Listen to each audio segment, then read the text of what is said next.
Со барање на оставка од премиерот Еди Рама и формирање на техничка влада за спроведување на слободни и фер избори, албанската опозиција, предводена од лидерот на Демократската партија на Албанија Љулјзим Баша, одржа масовен антивладин протест во Тирана.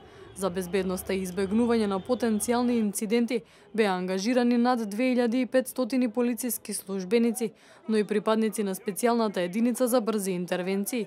Според информациите, станува збор за најголем протест по бројните демонстрации кои се одржуваа во земјата веќе неколку месеци. Претходно Организацијата за безбедност и соработка во Европа ОПСЕ ја повика албанската опозиција да се воздржи од насилство на антивладиниот протест.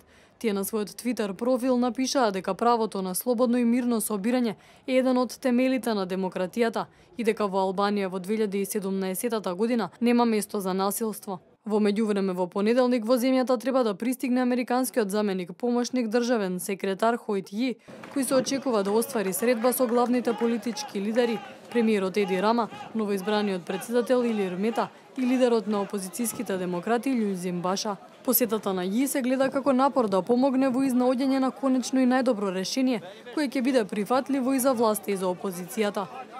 Албанија очекува да ги започне преговорите за членство во Европската Унија, доколку се одржат слободни и фер парламентарни избори и доколку започне реформата во судството, што беше блокирано од страна на опозицијата, која го обвинува премиерот Рама дека ја втурнал земјата во сиромаштија и корупција и ги бойкотираше парламентарните избори закажани за 18 јуни.